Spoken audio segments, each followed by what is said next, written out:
शुरू होती है और हम एक छोटे से घर में दो भाइयों को देखते हैं जिनमें से एक का नाम पेड्रो था। अचानक उन्हीं पास के जंगल से गोलियों की आवाज आई, इसीलिए वो फैसला करते हैं कि हम जाकर चेक करेंगे कि आखिर क्या माजरा है। पर उन्होंने सोचा कि इतनी रात को जंगल में जाना ठीक नहीं, तो सुबह का इंतजार करने का फैसला करते हैं। जैसे ही सुबह हुई, वो अपने डॉग को लेकर जंगल में चले गए और छानबीन शुरू कर देते हैं। थोड़ी देर की खोज करने के बाद उन्हें एक लाश मिलती है, बहुत ही बुरी हालत में, क्योंकि उसे बीच में से काटा गया था। लाश को देखकर पेड्रो की भाई को इस जमीन के मालिक पर शक होता है, क्योंकि ये जमीन उसकी थी, तो इस आदमी को उसने ही मारा था। पर लाश देखकर साफ लग रहा था कि ये किसी इंसान का काम नहीं है। तभी इन्हें लाश के पास से एक सूटकेस मिलता है। उसे चेक करने पर अंदर अजीबोगरीब सामान और एक नक्शा था। नक्शे पर एक जगह निशान लगाया हुआ था। निशान को देखकर पेड्रो समझ जाता है कि ये तो पास ही में रहने वाली एक औरत का घर है। इसलिए दोनों भाई उस औरत के घर जाने के लिए निकल जाते हैं,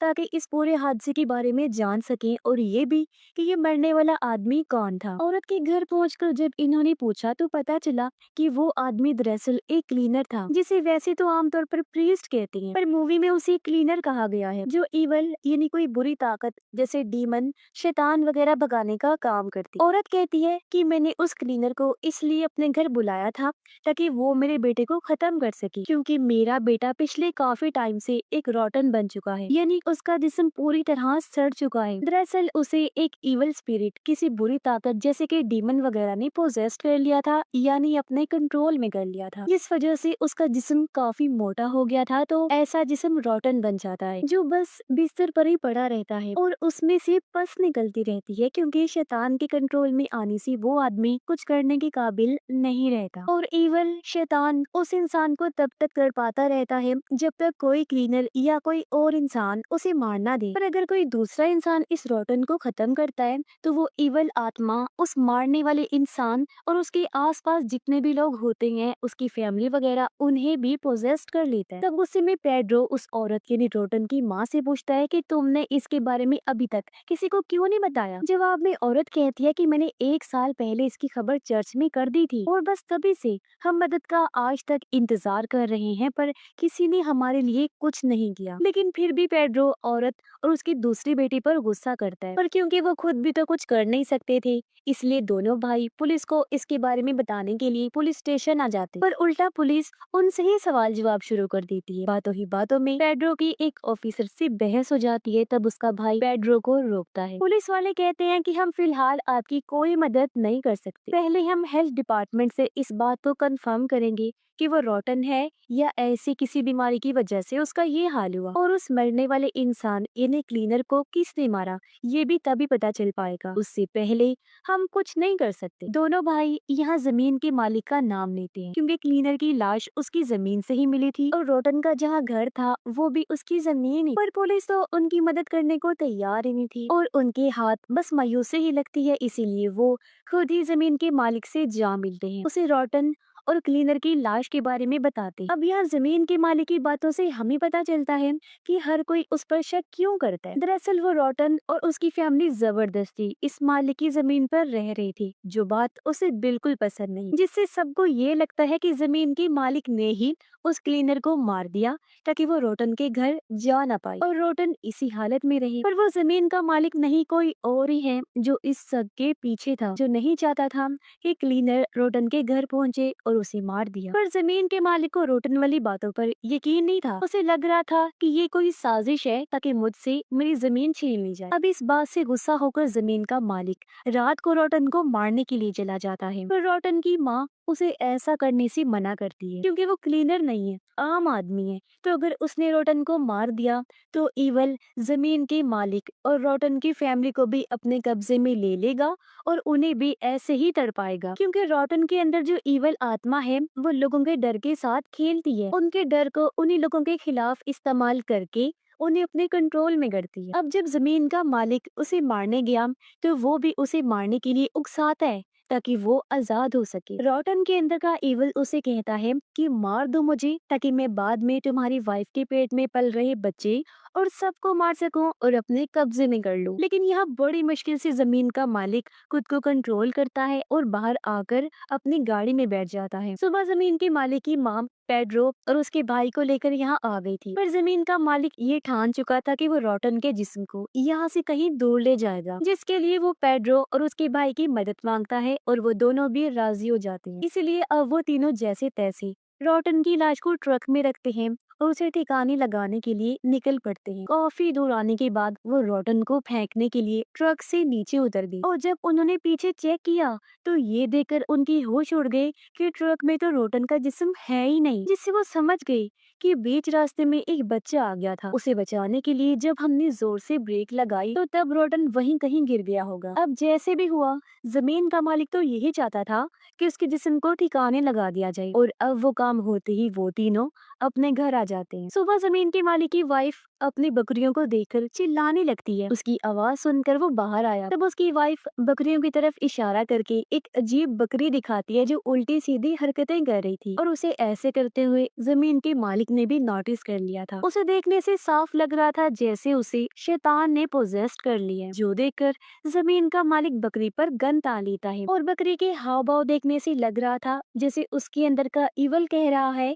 कि मुझे शूट करके मार दो, जिसके बाद मैं तुम्हारी फैमिली को खत्म कर दूंगा। और इस बार जमीन का मालिक अपने गुस्से पर काबू नहीं कर पाता और वो कर बैठता है जो उसे नहीं करना चाहिए था, यानी वो बकरी को सच में शूट करके मार देता है। यानी उसने वही कर दिया जो वो इवल चाहता था और अब एक जिस्म से आजाद होकर दूसरे में इवल जा सकता था और अब वो चला जाता है जमीन के मालिक की वाइफ के जिस्म में। वो शैतान से पोजेस्ड होकर जमीन के मालिक पर कुल्हाड़ी से हमला कर देती है, जिससे उसकी मौत हो गई। ऐसा करने के बाद उसने अपने सर में भी कुल्हाड़ी घुसा दी और उसकी भी मौत हो जाती है। ऐसे उसने फिर अपने बच्चों को भी मार दिया और जमीन के मालिक की पूरी फैमिली मारी जाती है, जिससे हम समझ जाते हैं कि इवल शैतान की ताकत कितनी खतरनाक है कि उसने पूरी तरह एक दिमाग को कंट्रोल किया, जिससे पूरी फैमिली का खात्मा हो गया। उधर पेड्रो और उसका भाई अभी तक रोटन के घर ही थे। रात के टाइम उनके पास रोटन का भाई आकर कहता है कि आप यहीं रुक जाइए। वो उनसे मदद मांग रहा था और जमीन के मालिक की फैमिली के साथ जो हुआ वो सब भी बता देता है। अब पेड्रो के भाई को उस पर शक हुआ कि शायद इसे भी इवल ने पोजेस्ट कर लिया है, पर पेड्रो बच्चे को शांत होकर स्टोर में जाकर सोने का कहता है। जाने से पहले बच्चा उनसे कहता है कि बिजली की चीजों से दूर रहिएगा, ये आपके लिए अच्छा होगा। अब लड़के ने ऐसा क्यों कहा, इसका जवाब हमें आगे पता चलेगा। अब कहीं ना कहीं पेड्रो और उसके भाई को आने वाले खतरे की भनक हो गई थी, इसलिए वो सुबह ही इस जगह को छोड़ने का फैसला करते हैं। साथ ही पेड्रो अपने भाई को कहता है कि हम अपना सारा सामान यहीं छोड़कर जाएंगे ताकि हमारे साथ इवल का जरा सा हिस्सा या असर उस जगह तक ना चला जाए जहां हम जा रहे हैं। अगली सुबह पेड्रो अपनी एक्स वाइफ जिसे वो छोड़ चुका था उसके घर जाकर अपने कपड़ों को आग लगाकर जला देता है, पर उसकी एक्स वाइफ पेड्रो से लड़ने लगती है, कहती है कि तुम अब क्यों मेरी जिंदगी बर्बाद करने आ गई हो। इसी बीच हमने देखा कि पेड्रो की एक्स वाइफ की बेटी पर उनका डॉग हमला करके उसे अपने साथ बाहर ले जाता है। दरअसल पेड्रो के कपड़े जलने से पहले डॉग ने वो चाट लिए थे, जिससे इवल डॉग को पोजेस्ट कर लेता है। अब पेड्रो की वाइफ का हस्बैंड अपनी बेटी और डॉग को ढूंढने बाहर जाता है। पेड्रो उसे कहता है कि कुछ भी हो जाए पर डॉग को शूट मत करना, पर जाहिर सी बात है ऐसी सूरत हाल में इंसान का दिमाग कहाँ काम करता है। इसलिए जब पेड्रो देखने बाहर गया तो उसकी एक्स वाइफ के हस्बैंड ने डॉग को शूट करके मार दिया था, जिससे दिल ही दिल में पेड्रो परेशान हो जाता है। यानी उसने वो कर दिया था जो उसे नहीं करना चाहिए था। फिर घर आकर पेड्रो हैरान और परेशान हो जाता है क्योंकि उसकी एक्स वाइफ की बेटी सही सलामत घर वापस लौट आई थी। बच्ची की माँ उसे जिंदा और सही सलामत देखकर काफी खुश हो जाती है, पर यहाँ बच्ची बड़ी अजीब बात कहती है कि अभी पापा गाड़ी से आकर आपको मार देंगे। ये सुनकर पेड्रो काफी घबरा गया। वो गैराज से गाड़ी लेकर अपने दोनों बेटों को गाड़ी में बिठाता है और यहाँ से निकलने वाला होता है, पर तभी उसने देखा कि मेरी एक्स वाइफ का हस्बैंड गाड़ी लेकर आया और उसने उसकी वाइफ को टक्कर मार दी, जिससे ऐसा लग रहा था कि वो मारी गई। पर ये चीज देखकर बच्ची घबराई नहीं बल्कि हंसने लगती है क्योंकि बच्ची को भी इवल ने पोजेस्ट कर लिया था। फिर उसके डैड को किया और उसने अपनी वाइफ को भी मार दिया था, जो देखकर पेड्रो अपने बेटों को लेकर फौरन निकल गया और अपनी मॉम के घर आ जाता है, जहाँ उसका भाई भी पहले से ही आ चुका था। और अब पेड्रो अपनी माँ और भाई को भी गाड़ी में बिठाता है और टाउन से निकलने के लिए वो लोग निकल पड़ते। रास्ते में पेड्रो का बेटा अपनी दादी दादी को कहता है कि हमें पोजेशन और पोजेस्ड होने के बारे में तो बताएं। तब दादी कहती है कि इस पोजेशन और पोजेस्ड हुए जिस्म से बचने के 7 असूल हैं। पहला ये कि आपको बिजली की चीजों से दूर रहना है, यानी वही बात जो रोटन के भाई ने भी कही थी, तो इसकी वजह ये थी। दूसरा असूल है जानवरों से दूर रहें। तीसरा कि पोजेस्ड हुए इंसान की ऐसी किसी भी चीज को इस्तेमाल ना करें जो उसे सबसे ज्यादा प्यारी हो। चौथा कि उन्हें दुख ना दो, तकलीफ ना पहुंचाओ। पांचवा कि ईवल या शैतान को कभी भी उनके नाम से ना पुकारो। छठा कि कभी भी पोजेस्ड इंसान को गन से मत मारो। सातवां और आखिरी कि आपको कभी भी किसी चीज से नहीं डरना, हर चीज में बहादुरी का मुजाहिरा करना है, यहाँ तक कि आपको मौत से भी नहीं डरना। अब तभी पेड्रो का दूसरा बेटा, जिसे एक ऐसी बीमारी थी कि वो किसी भी बात का जवाब नहीं दे सकता था, वो अचानक बोल पड़ा और ईवल का नाम लेने लगता है, जिससे वो लोग काफी घबरा जाते हैं। तभी पेड्रो के फोन पर उसकी एक्स वाइफ की कॉल आती है, जो उसकी मॉम के हाथ में था। उसकी कॉल देखकर सभी लोग काफी दंग रह जाते हैं, क्योंकि जिस तरह कार ने उसे टक्कर मारी थी, किसी का भी बचना नामुमकिन था। और ये चीज पेड्रो ने भी देख ली थी कि वो मारी गई है, लेकिन वो फिर भी कॉल उठाता है, जहाँ उसकी वाइफ पेड्रो को बुरा भला कहती है, और ये भी कि मैं अपने दोनों बच्चों को लेने जरूर आऊं। ये सुनकर पेड्रो काफी परेशान हो जाते हैं। वो इस सब का जिम्मेदार खुद को समझ रहा था, साथ ही वो इन चीजों से तंग आ चुका था। तब उसका भाई पेड्रो को समझाते हुए शांत करता है। अब ये लोग टाउन से तो निकल आए थे, पर इनके पास कोई जगह नहीं थी जहाँ ये जा सकते। पेड्रो का भाई उसे बताता है कि यहाँ से कुछ दूरी के फासले पर मिर्था नाम की एक औरत रहती है, जिसे मैं जानता हूँ। हम वहाँ चलते हैं, क्योंकि वो रहने में भी हमारी मदद कर देगी और पैसे भी दे देगी, क्योंकि वो काफी भली औरत है। इसीलिए वो लोग मिर्था के घर जा पहुँचे, जो एक क्लीनर भी रह चुकी है और आज भी वो सारे असूलों पर अमल करती। वो इन्हें अपने घर में रहने की इजाजत दे देती है। पेड्रो का भाई मिर्था को भी वो सब बता देता है जो अब तक इनके साथ हो चुका था। इसी बीच हम पेड्रो और उसके भाई को भी आपस में बात करते हुए देखते हैं, और हमें अंदाजा हो जाता है कि उन दोनों भाइयों में बहुत प्यार है। अब आधी रात को पेड्रो की वाइफ वहाँ आई। वो उसके छोटे बेटे को लेकर बालकनी से कूद जाती है। पेड्रो ने भी उसे देख लिया था। उसे रोकने से पहले ही वो कूद चुकी थी, और जब चेक किया गया तो वो गायब हो चुकी थी। इसलिए पेड्रो को अपने छोटे बेटे की फिक्र होने लगती है। अब मिर्था, जो क्लीनर होने की वजह से ईवल या पोजेस्ड को देख सकती थी, वो पेड्रो के बड़े बेटे को देखकर समझ जाती है कि ये भी पोजेस्ड हो चुका है। वो बताती है कि ईवल इसके जिस्म में घुस गया है, पर क्योंकि ये ऐसा बच्चा है जो चुप रहता है, बोलता नहीं, तो इस वजह से ईवल अभी तक इसके दिमाग को कंट्रोल नहीं कर पा रहा। इस वजह से ईवल बस इसके अंदर कैद है। इसके बाद मिर्था अपने सारे क्लीनिंग के सामान को इकट्ठा करती है, यानी हथियार और जरूरी सामान, और कहती है कि हमें रोटन को खत्म करना ही होगा। पर पेड्रो का भाई कहता है, मेरे हिसाब से रोटन खत्म हो गया होगा, तभी तो इतनी ज्यादा पोजेशन हो रही है। एक के बाद एक ईवल सबको पोजेस करता जा रहा है। पर मिर्ता उसे बताती है कि नहीं, ये जानकारी गलत है, ये चीज ऐसे काम नहीं करती। ये सारी पोजेशन असल में ईवल के पैदा होने के लिए हो रही है। पेड्रो का भाई उसे बताता है कि हमने रोटन को कहीं और छोड़ दिया था। मिर्था कहती है कि ये तो सबसे गलत किया तुम लोगों ने। तो पेड्रो कहता है, हम कुछ नहीं कर सकते थे, क्योंकि ऐसा करने के लिए हमें जमीन के मालिक ने मजबूर किया था। अब पेड्रो का भाई पेड्रो की एक्स वाइफ और बेटे को ढूंढने, जबकि पेड्रो और मिर्था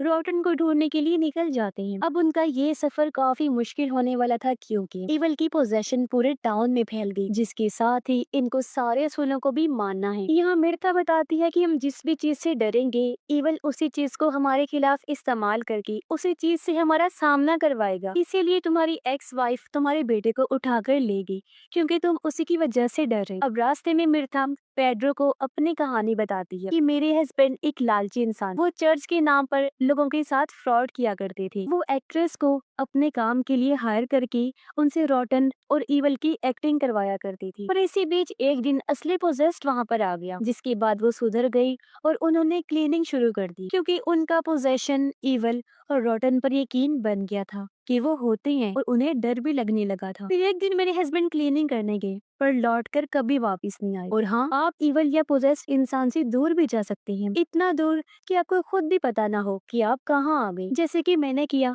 हर चीज छोड़ छाड़ कर मैं अकेली रहती हूँ। दूसरी तरफ हम देखते हैं कि ईवल ने पेड्रो के बड़े बेटे को पूरी तरह पोजेस्ट कर लिया है, और वो पेड्रो की मॉम से खाना मांग रहा था, जो चीज जाहिर है काफी अजीब थी। अब पेड्रो के भाई को भी पेड्रो की एक्स वाइफ सड़क पर चलती हुई मिल जाती है, जो भी पूरी तरह पोजेस्ट हो चुकी थी, और वो अपने छोटे बेटे का सर खा रही थी। ये देखकर पेड्रो का भाई गाड़ी उसे टकरा देता है, जिससे वो कुचली जाती है। पर इसमें उसकी गाड़ी का एक्सीडेंट होने की वजह से वो भी काफी जख्मी हो गया था। पेड्रो और मिर्था रॉटन को ढूंढते हुए एक स्कूल के पास जा पहुंचे, जहाँ उन्हें सभी बच्चे अजीब हालत में बैठे हुए मिलते हैं, जिन्हें देख वो पेड्रो को चुप रहने का इशारा करती है, क्योंकि वो भी समझ गई थी कि इन्हें भी ईवल ने पोजेस्ट कर लिया है। इसी बीच हम स्कूल के चारों तरफ अजीब तरह की परछाई को भी नोटिस कर लेते हैं। तभी एक बच्ची इनके पास आकर कहती है कि रॉटन को मेरी डैड उठाकर घर ले गई हैं। दरअसल ये सारे बच्चे पोजेस्ट होने की वजह से उनके साथ झूठ बोल रहे थे, उन्हें गुमराह करने की। पेड्रो और मिर्था को स्कूल के एक फ्लोर के नीचे बहुत सारे लोगों की लाशें मिलती हैं, जिनको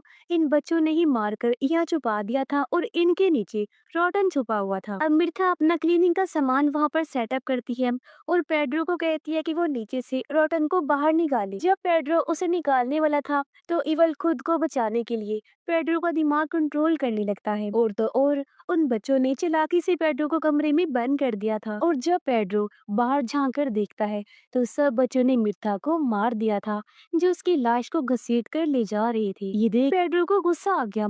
वो दरवाजा तोड़कर बाहर आया और रॉटन को मार डालता है। ये करने के बाद उसे लग रहा था कि मैंने हर चीज का खात्मा कर दिया है, पर ये ईवल का खात्मा नहीं, बल्कि अभी तो इसकी शुरुआत हुई थी, क्योंकि यही तो ईवल या वो रॉटन चाहता था, ताकि ये जिस्म खत्म होने की बाद मैं आजाद हो सकूं।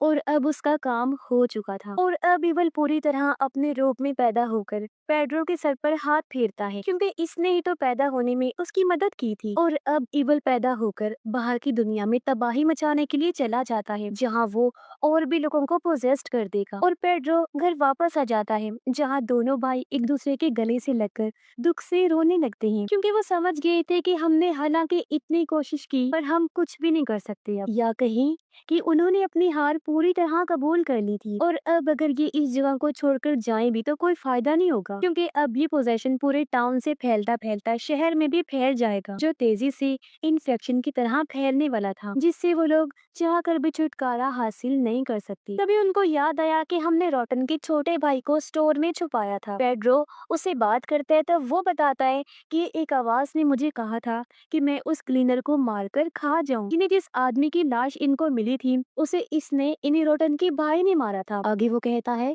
ऐसा मैंने अपनी माँ के साथ भी किया, उन्हें भी मारकर मैं खा गया। पेड्रो अपने बेटे को आइसक्रीम खाने के लिए देकर नहाने चला जाता है, और वो ये देखकर काफी हैरान रह गया कि वो निशान उसके माथे से जा ही नहीं रहा था जो उसे ईवल ने दिया था, यानी वो निशान पक्का पक्का बन गया था। पेड्रो के बेटे को खांसी होने लगी और उसके मुंह से पानी और खून निकलने लगता है, जिसे पेड्रो साफ करने लगा। पर तभी उसने देखा कि उसके मुंह से मेरी माँ के बाल और लॉकेट निकल रहा है, जो देखकर वो डर गया, क्योंकि समझ गया था कि पोजेशन की हालत में मेरे बेटे ने अपनी ही दादी को मारकर उन्हें खा लिया। ये देख पेड्रो के तो होश ही उड़ जाते हैं। खुद को संभालते हुए वो बाहर आया और इस सब से काफी दुखी हो जाता है। अब मैं आपको बता देती हूँ कि असल में ये ईवल करता क्या है। तो वो किसी एक जिस्म को पोजेस्ट करके उसके अंदर पनाह ले लेता है और टाउन या शहर के लोगों को तब तक मारता रहता है जब तक कोई दूसरा आकर उसके इस पुराने जिस्म को खत्म नहीं कर देता जिसमें वो मौजूद होते हैं, जिससे वो किसी और जिस्म को पोजेस्ट करके उसके अंदर आ जाता है और फिर से लोगों को मारने का सिलसिला शुरू कर देता है, जो उसने इसलिए किया ताकि मरे हुए लोगों से वो ताकत ले सके और इतना ताकतवर बन जाए कि वो पैदा होकर सबसे ज्यादा पावरफुल बन जाए। जो चीज हो भी गई, जब सही मायनों में वो पावरफुल हो गया तो पेड्रो के हाथों उसने खुद को मरवा दिया और पैदा हो गया। दुनिया को तबाह करने के रास्ते पर चल भी पड़ता है, जहाँ अब बस उसका ही राज और कब्जा होगा। और इसी भयानक एंडिंग के साथ ही इस फिल्म की कहानी भी यहीं पर खत्म हो जाती है।